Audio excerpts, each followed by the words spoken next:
Are we all well? I'd just like to echo, a lot of what David's been saying. I've got about 10 or 15 minutes with you, so I'd like to just flash out how I started the business Construction Linx, what we do. As David said, how that's what we've been doing with SkillShare and how that benefits the charities. David's mentioned a number of points which relating charities to businesses, which I can just echo so loudly with. So the company I run is Construction Linx, and we are a building maintenance company. So I'm 30 years old now, and I started when I was 21. Came out of university for a year doing business management and thought it's not for me really. The academic side of things, I wasn't going to go very far with the university side of things. So I basically came up with a concept. It was about the time, if you all remember, when Property Ladder was on television 24 hours a day and every man and his dog were buying houses. And being 21 and not having the money to buy the houses, I thought, well, I'd help these potential customers, landlords, by operating a building company that would do the work for them. So with no building skills and barely being able to spell DIY, never mind knowing how to do it, I pulled together a team of builders. So we have builders, plasterers, plumbers, electricians, roofers, every tradesman you can't get hold of and let you down, never ring you back, we've got, and they do ring you back and they do get there. We're based over in Crewe Hall Enterprise Park. We just moved from Scope House, which is a council building, which we were in for 5 years, supported by the council, great rents, and we then moved into a private building now with our 10 employees and the 20 subcontractors we employ around the northwest. So, going back to the start, I was in a little bedsit on Nantwich Road at the time in Crewe with a desk, probably the size of this table, and that's where it started. So I'd just like to kind of flick between where I've started and where perhaps you might be as charities at the moment, in the sense that just talking about business plans, again, only being 21 and although only doing a year in university, my business plan, believe it or not, was a spider diagram, and that is basically going back to when you're about 8 years old, never mind 18 or a business plan, and it literally was a spider diagram. It was a scribble down after seeing the television programme and thinking, right, I've got to do something about this. This could be something, this would be something that could help me and probably be a career. And it basically started with me writing out in the middle of an A4 page a question like, would people use this service, and lines going everywhere saying yes they would, loads of different positive reasons as to why they'd use it, and kind of moving fast forward, after I'd found out a couple of guys locally, we started to do domestic work by going out to various domestic houses and dropping off leaflets as smaller businesses work. And it wasn't very long before I decided that the sector we wanted to be working with as a rule going forward would be commercial agents, schools and offices and factories. So that's the road we started to go down, really. When I say we, I do mean I. Back then, of course, just one employee. And again, bringing that back to perhaps some of the situations where some of the smaller charities might be in the room. My business, not knowing anything about building, back then at least, was based upon bringing the right people in. I didn't know what accounts was. I didn't know what I didn't know what plaster was, but various other different things as well at the time, of course. Other skills, being accounts, health and safety, of course, big issue clearly in the construction industry. So delegation rather than abdication was my line at the time, because obviously you have to delegate health and safety. You can't not do it, otherwise you'll be on the front of the Chronicle locally, and bigger than that if you're, bigger newspapers if you do get it wrong. So clearly there are things that we had to cover. So I took that business model forward and applied an outsourced based business. And what I mean by that is I basically started out, after moving on from spider diagrams and Crayola pens, moved on to putting together a hierarchy, a business hierarchy. And I think, again, perhaps relating it back, what I understood 4, 5, 6 years ago was that the business Construction Linx and all the various different operations we have to carry out, sales, operations, at the accounts department, running the jobs, all the different areas that make up our business, had to be done by somebody. And it just so happened to be that I wrote all the job roles and responsibilities down on a massive piece of paper and more, which was it was a big document. And I realised that my name had to go under all of those jobs, because at that time I was a one-man band. I had to do all of them. And I think that what I learned was that as a growing business, perhaps in the way of a growing charity, I had to understand that to enable for me to grow, the roles on that piece of paper wouldn't change, just the names below the jobs. So now we have a hierarchy in the business where we have a contracts manager, we have operations assistants who run smaller jobs for us, a few guys on tools in the vans who obviously do the work, me as managing director, and generally the chap who brings in the sales and brings in the work for the company. And then over and above the internal people, we have solicitors for when we need documents writing. We have accountants for clearly that purpose. We have health and safety guys. We have marketing people. But we're only 8 people strong. But from our literature, again, touching on marketing, and a lot of the customers who speak to us, that we look probably like a 50-man strong company when we're only, at best 10. And I think that's maybe something that might be useful to resonate basic on our premise of being a small company, and perhaps how you can use other people in the community to perhaps help the charities.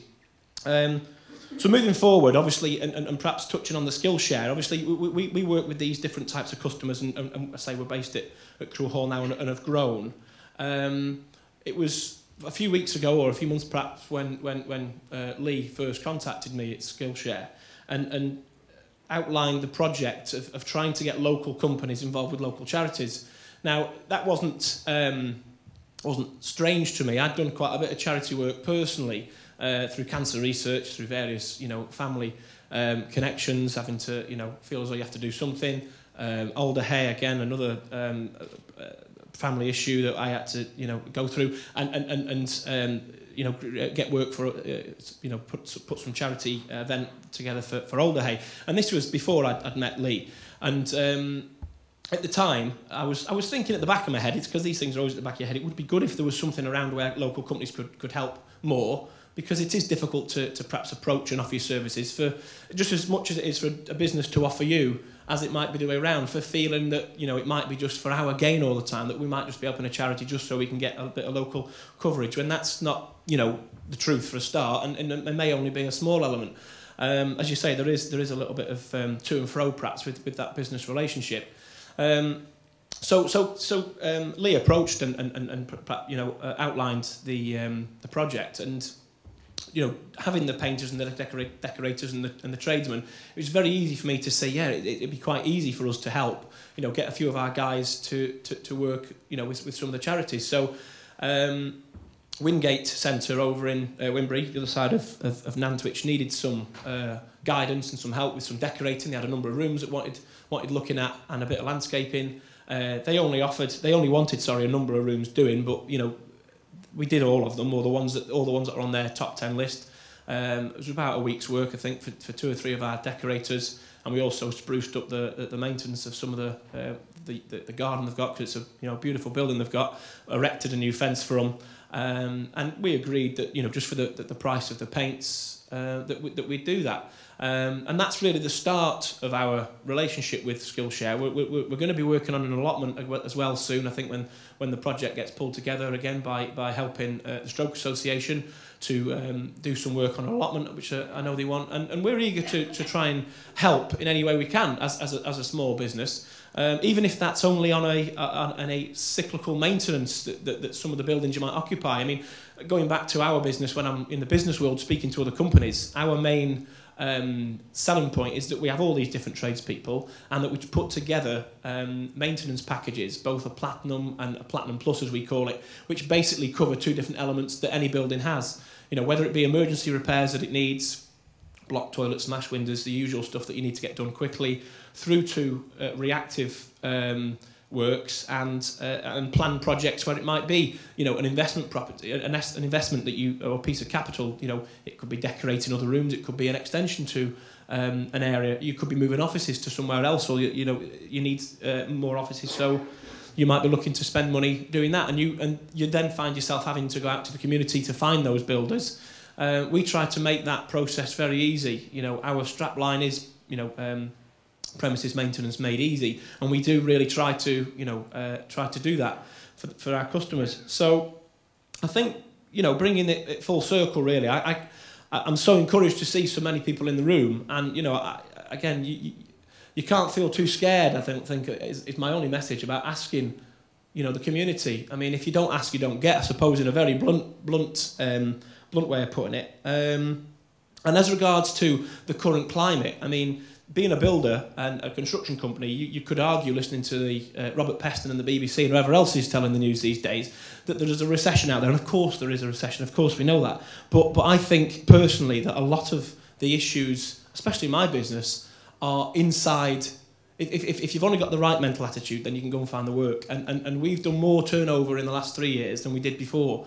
We're now, edging on 1.5 million, soon to be rapidly moving on to more commercial agents and more customers that will probably see us to 3 to 5 million in the next few years. When we're in a time when most people aren't looking for jobs, most builders, stereotypically speaking, of course, don't go out and find the work.